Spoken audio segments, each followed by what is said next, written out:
Bienvenidos a esta presentación del podcast de la Universidad Experimental Libertador Núcleo Barquisimeto, Luis Beltrán Prieto Figueroa, en la asignatura Evaluación del Aprendizaje de la especialidad de Matemáticas. Los presentadores son los siguientes: Francisco Belier, Adrián Álvarez, Freddy Rodríguez y quien les habla, la licenciada Reisy Guerrero.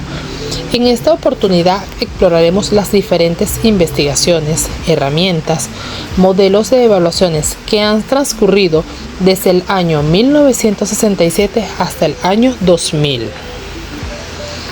Evaluar no es medir lo que se sabe, sino descubrir lo que se puede llegar a ser.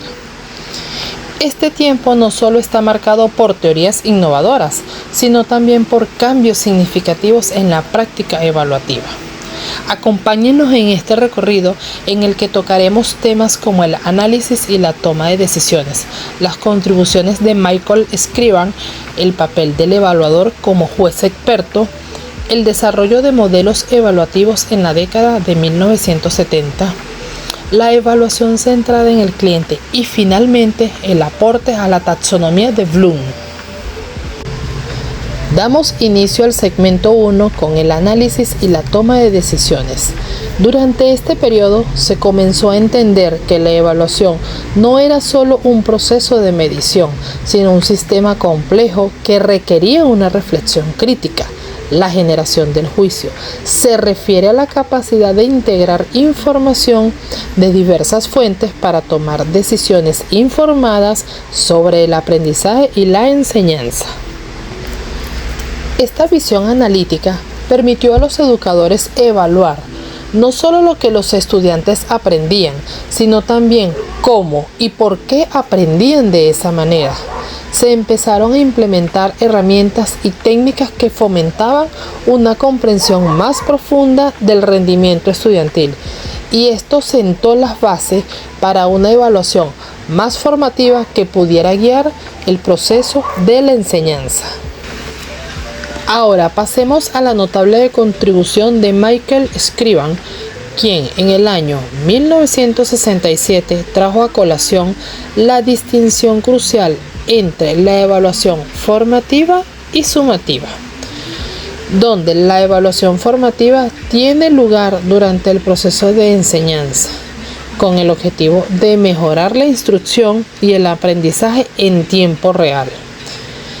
Por otro lado, la evaluación sumativa se realiza al final de un ciclo de aprendizaje para medir la eficacia de una intervención educativa. Scriban también introdujo las evaluaciones intrínsecas y extrínsecas, donde las primeras se centran en los efectos del programa en el aprendizaje y el desarrollo del estudiante, mientras que las segundas consideran factores externos que pueden influir en los resultados. Esta diferenciación no solo elevó el nivel de reflexión sobre cómo se evaluaba, sino que también proporcionó a los educadores un vocabulario y un marco teórico necesario para analizar y reportar el valor de sus métodos y prácticas educativas. Continuamos con el rol del evaluador como juez experto. El rol del evaluador es otro aspecto crucial en la evolución de la evaluación. Durante este periodo, el evaluador no solo recopilaba datos, sino que también interpretaba la información a la luz de su experiencia y conocimiento del contexto educativo. Este enfoque significó un cambio, ya que el evaluador asumía una responsabilidad activa en el proceso de evaluación. Se esperaba que el evaluador utilizara su juicio crítico para analizar los datos, lo que implicaba una comprensión profunda de los métodos de enseñanza y las necesidades de los estudiantes. Las evaluaciones ya no podían ser vistas simplemente como informes estandarizados. Se requería de un análisis contextualizado que involucrara la interpretación de resultados en función de una variedad de factores, incluyendo el entorno socioeconómico y cultural de los alumnos. Este papel ayudó a garantizar que las evaluaciones fueron más justas y relevantes.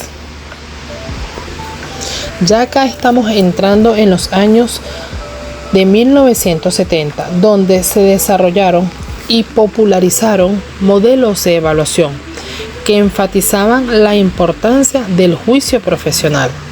Durante esta década se introdujeron enfoques que beneficiaron la práctica evaluativa al permitir que los educadores se convirtieran en agentes activos en el proceso. Estos modelos fueron diseñados para ser más flexibles y adaptables a las necesidades específicas del contexto educativo.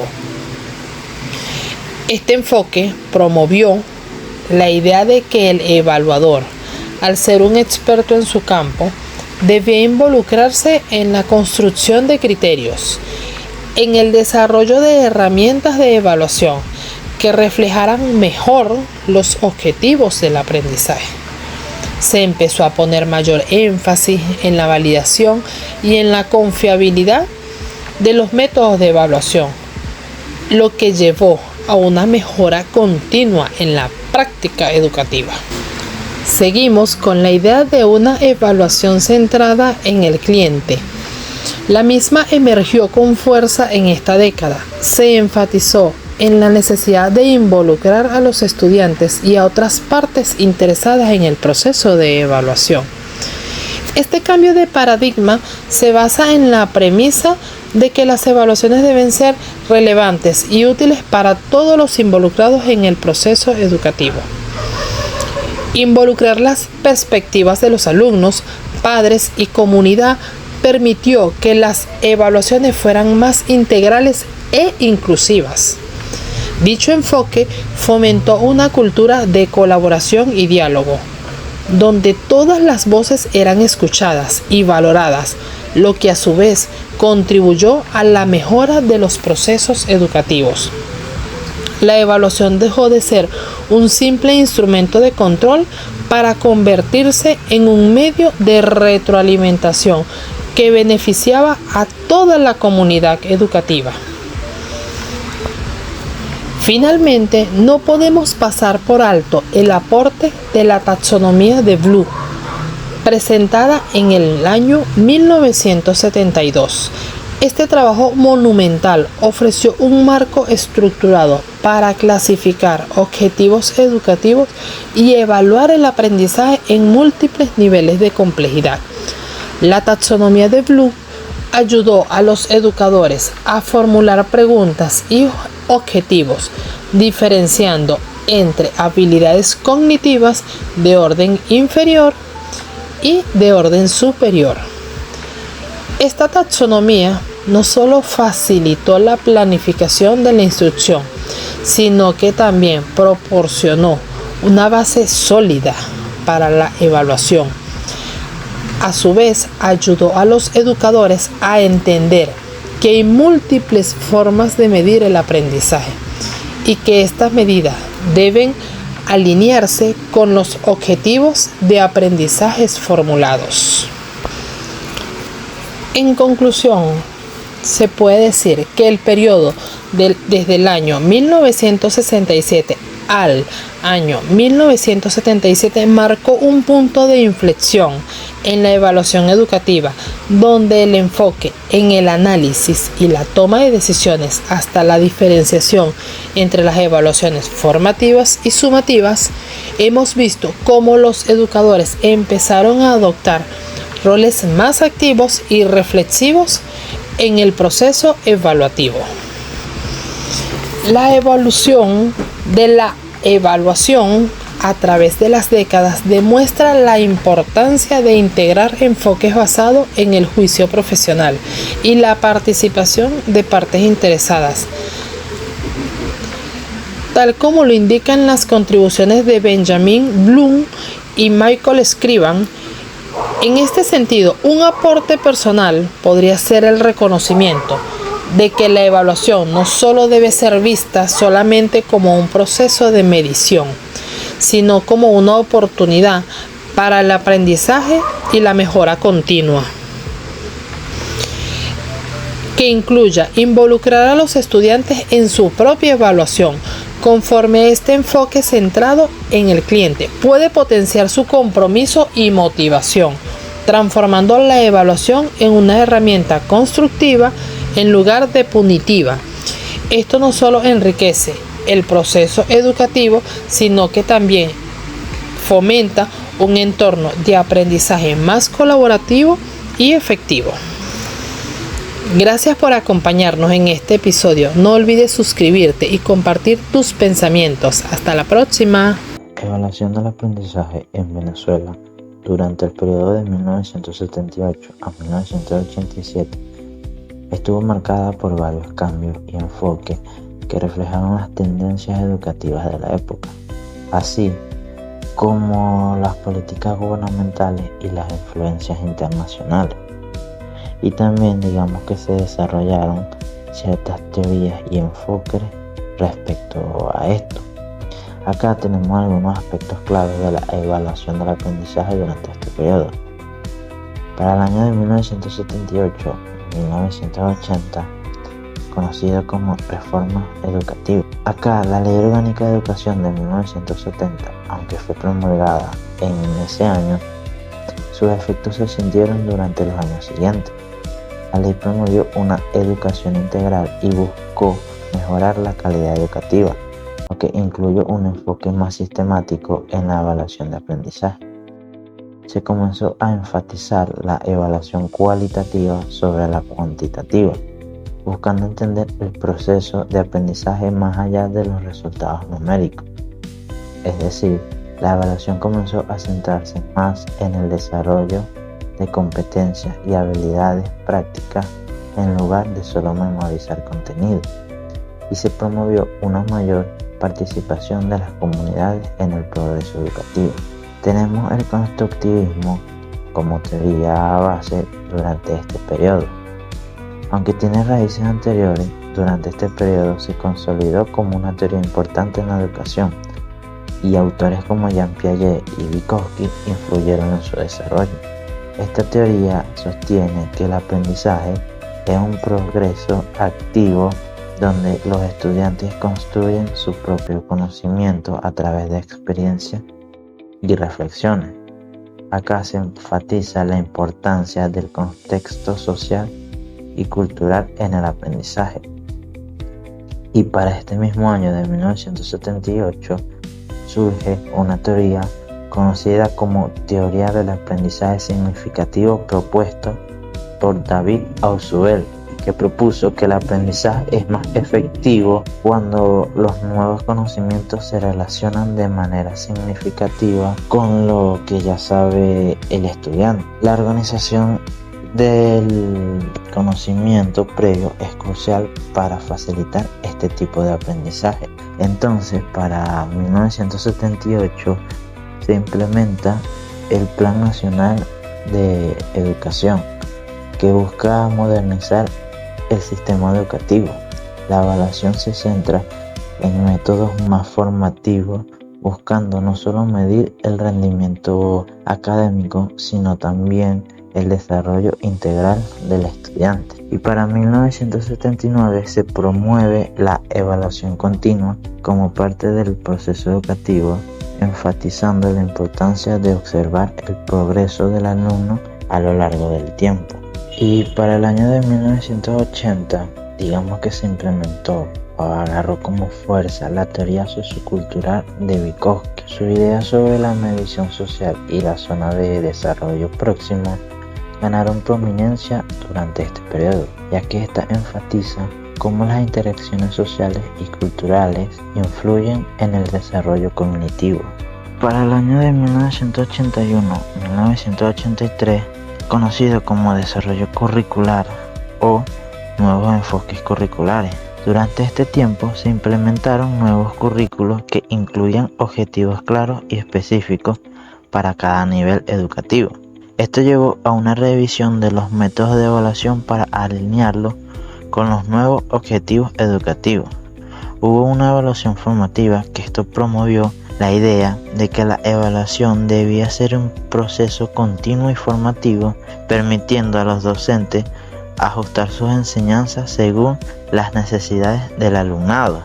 En 1981 se establece un enfoque más integral en la educación, considerando aspectos cognitivos, afectivos y psicomotores. La evaluación comienza a incluir proyectos y trabajos grupales, y en 1983 se introduce una mayor capacitación para docentes en técnicas de evaluación, buscando que los educadores sean capaces de aplicar métodos diversos que vayan más allá de los exámenes tradicionales. Para los años de 1984-1987, nombrado como crisis económica y educativa, el impacto de la crisis afectó al país y tuvo repercusiones en el sistema educativo. Las limitaciones presupuestarias llevaron a una disminución en recursos para capacitación de docentes y materiales educativos. Hubo evaluaciones estandarizadas, es decir, que a finales de este periodo se comenzó a implementar pruebas estandarizadas como parte del sistema educativo para medir el rendimiento académico a nivel nacional. Esto generó debate sobre su efectividad y su impacto en el aprendizaje. También aparece un modelo de aprendizaje llamado aprendizaje experiencial por David Cole.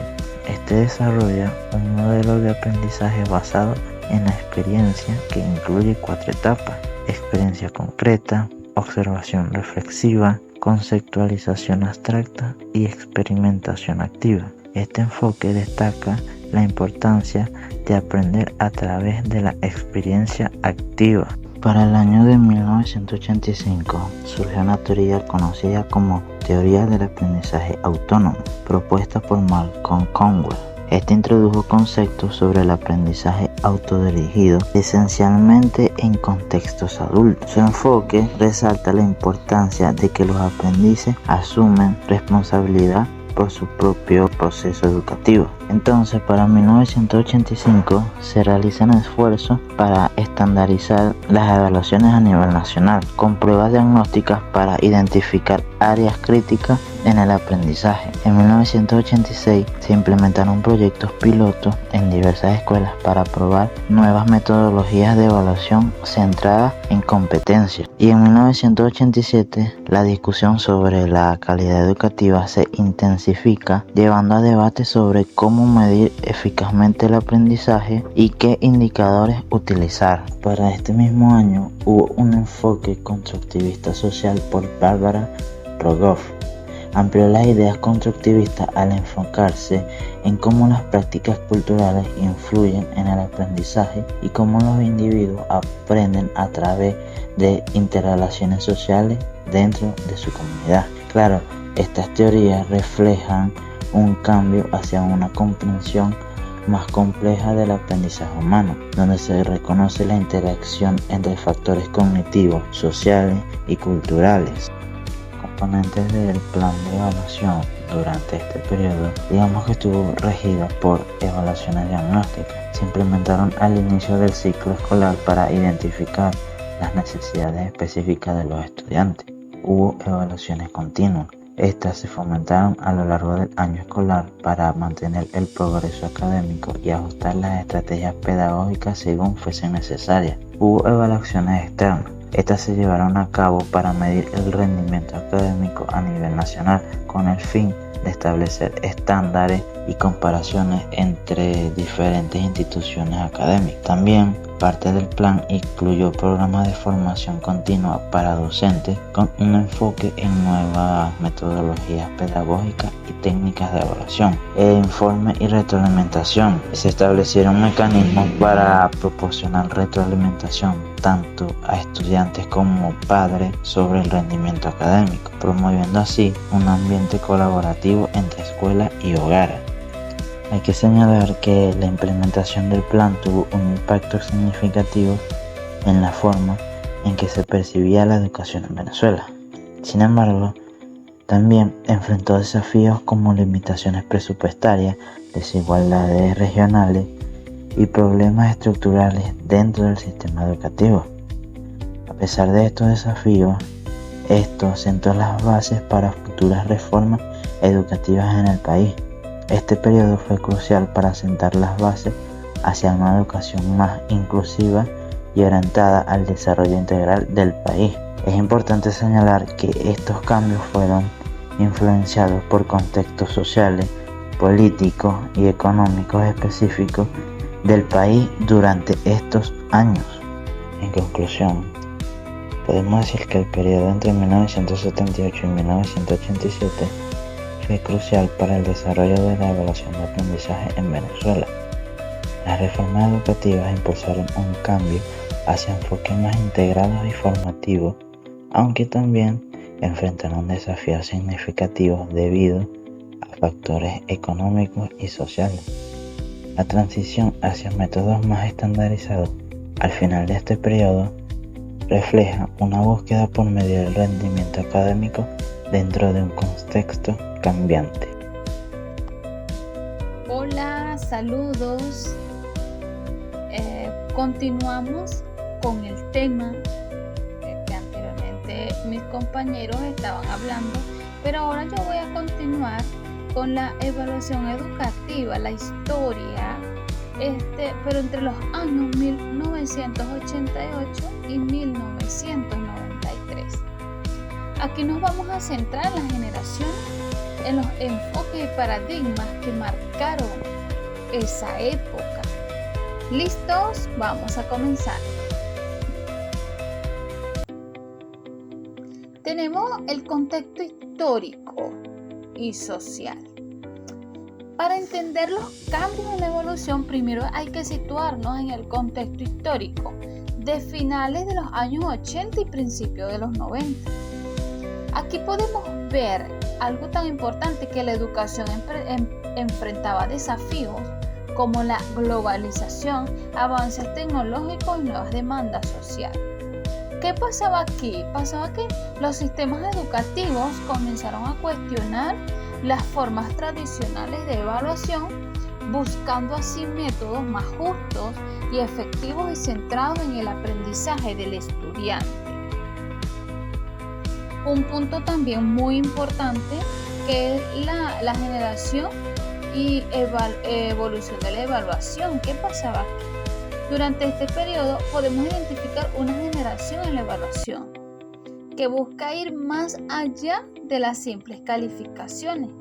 Se empezó a hablar de evaluar no solo los conocimientos, sino también habilidades y actitudes y competencias.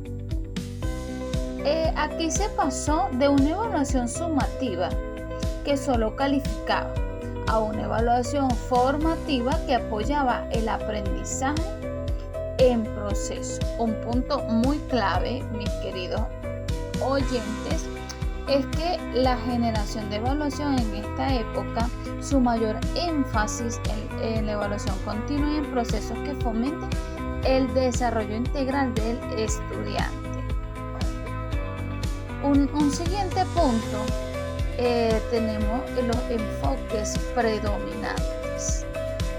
En estos años se consolidaron varios enfoques en la evaluación. El primero fue el enfoque cualitativo y se empezó a valorar la calidad del aprendizaje y el contexto y las experiencias del aprendizaje en lugar de solo resultados numéricos. Otro enfoque fue el enfoque centrado en el estudiante. La evaluación se diseñaba para promover el aprendizaje, no solo para medirlo. Se buscaba para que fuera participativa y reflexiva.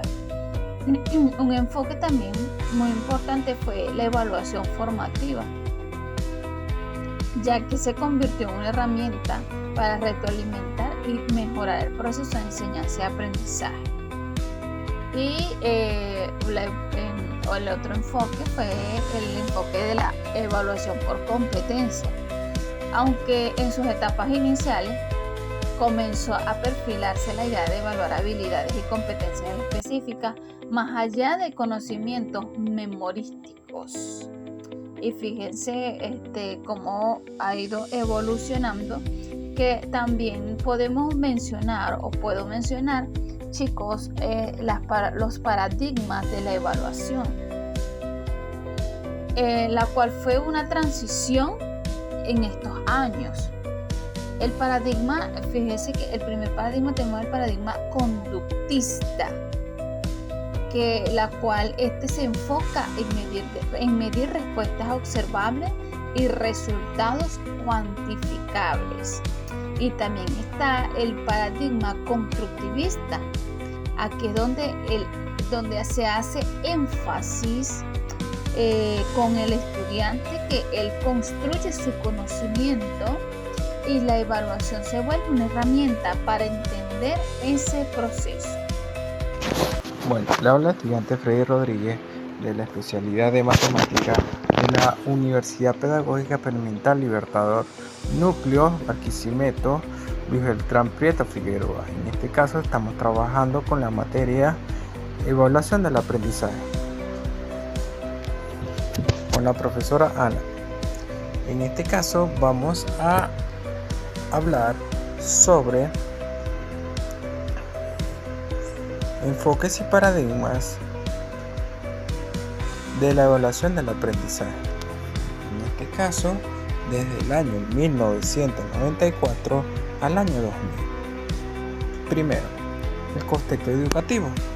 En esa época, durante ese periodo de evaluación, en el ámbito educativo comenzó a experimentar cambios significativos, influencias por políticas educativas en la búsqueda de calidad en los sistemas de educación. La evaluación se volvió un eje central para verificar el aprendizaje y la eficacia de las instituciones. En este caso, la evaluación del aprendizaje estaba dando un vuelco o un paso para nuevas futuras generaciones, donde buscaba presentar de un modelo de evaluación que permite a los estudiantes mejorar su rendimiento académico. El contexto educativo en esos años, de 1994 al 2000, tuvo un gran impacto, ya que la noción de la evaluación se hace presencia en la escuela, liceos y universidades, en todo el ámbito educativo, incluyendo también primaria, inicial y otras organizaciones. En esta postura podemos observar que el nivel educativo tuvo una enseñanza y aprendizaje para interactuar y responder a dichas interrogantes a través de nuevas evaluaciones como idea de todo objetivo del conocimiento para lograr una primera etapa. Asimismo, la evaluación del aprendizaje se enfoca en un paradigma positivista, donde el objetivo principal era medir objetivamente los conocimientos y habilidades de los estudiantes. También tenía un enfoque, se basaba en la idea que existía una verdad objetiva y que la evaluación debía ser un proceso neutral y cuantitativo. Por sí mismo pasamos a los autores. Entre los autores más representativos en la época tenemos a George Frick, que contribuyó con un fundamento sobre la evaluación formativa en su impacto en el proceso educativo. Se observa que George Frick no es un nombre de un teórico de la evaluación del aprendizaje muy reconocido. La información que se encuentra es limitada y especifica que la teoría particular sobre la evaluación del aprendizaje resalta que el aprendizaje es un campo de estudio con una amplia gama de teorías y enfoques, incluyendo el conductivismo, el constructivismo y el aprendizaje significativo en la evaluación de formativa y sumativa. En esta teoría puede resaltar los procesos de enseñanza de evaluación. En sus teorías podemos ver que, primero, él resalta una inclusión del conductivismo, luego hace un relato con el constructivismo del aprendizaje significativo y la evaluación de forma formativa y sumativa. Por ejemplo, un estudiante entra en una aula de clase, luego primero se le dan las clases y luego de todos sus enfoques, luego realiza una evaluación de forma formativa y luego sumativa, para así lograr evaluar el interés sobre el niño. También está entre los autores Blackpack y William, que son reconocidos por sus investigaciones sobre el impacto de la evaluación formativa en el aprendizaje y cómo ésta puede mejorar el rendimiento a los estudiantes. Su teoría se centra como la retroalimentación efectiva y la evaluación formativa que puede mejorar el proceso de aprendizaje. Es decir, promueven la evaluación que no solo mide los conocimientos, sino también proporciona la información útil para que los estudiantes puedan mejorar sus comprensiones y habilidades. Tanto así que puede ser una evaluación formativa. Su teoría enfatiza la evaluación como un proceso cognitivo y constructivo que tiene como un objetivo mejorar el aprendizaje a no solo evaluar el resultado final. Sin embargo, ellos mismos argumentan que es una retroalimentación específica, útil y oportuna para que los estudiantes puedan entender dónde están y cómo pueden mejorar. De parte del rol profesor, debe ser más evaluadores, debe ser guías que nos ayudan a los estudiantes a comprender y a mejorar sus aprendizajes. Los beneficios de esta teoría hablan que la evaluación formativa puede ayudar a los estudiantes a comprender sus errores y identificar áreas a mejorar y a desarrollar estrategias más efectivas. El impacto que relaciona esta teoría es demostrar que la evaluación formativa, cuando se implementa correctamente, puede tener impacto positivo en el aprendizaje de los estudiantes. Ejemplo, si logras que el estudiante aprenda lo tú planificado en el área de matemáticas, él lo va a colocar en práctica en otras oportunidades de su vida. Por ejemplo, la tabla de multiplicar. Si un estudiante de primaria aprende la tabla de multiplicar, va a tener una buena base para aprender otras operaciones.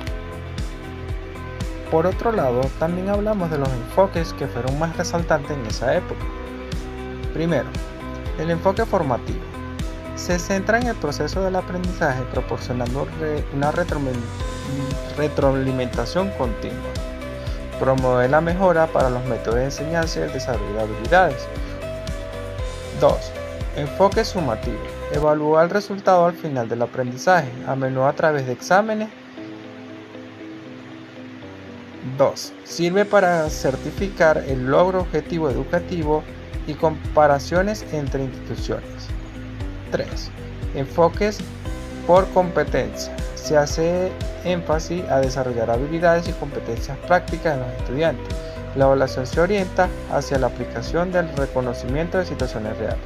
Esto quiere decir que en estos años venimos de cambiar formas como tradicionales ahora a hacer procesos de aprendizaje que pueden lograr competencia entre sus habilidades y diferentes instituciones. Por otro lado, vemos los paradigmas de la evaluación que son muy importantes. Paradigma de la evaluación crítica, que cuestiona una estructura tradicionales de evaluación, busca enfoque como más exclusivo y equitativo, promueve la participación de estudiantes, comunidades en el proceso evaluativo. Paradigma de la evaluación auténtica, se basa en situaciones del mundo real, donde estudiantes demuestran su aprendizaje de manera práctica. Paradigma en el uso de proyectos, presentaciones y trabajo en grupo como herramienta evaluativa. Esto podemos observar que muchas evaluaciones hoy en día han tomado otra estrategia para evaluar, como ir a otros espacios, buscar otros recursos, lograr otro enfoque donde nos permita que el estudiante pueda superar, pueda construir, pueda lograr un enfoque más calificativo, donde pueda lograr una habilidad que es la planificada por el profesor. Esto quiere decir que la evaluación desde 1994 al 2000 dio un giro hacia enfoques más dinámicos y centrados en los estudiantes, basado en sus necesidades, en busca de una mejora. No solo medir resultados, sino también entender el proceso de aprendizaje, lo que sentó las bases para futuras reformas en la educación. Bueno, hasta aquí hemos llegado al final. Espero que les haya gustado el video y puedes dejarnos tus comentarios. Agradecido, que tengas un excelente día.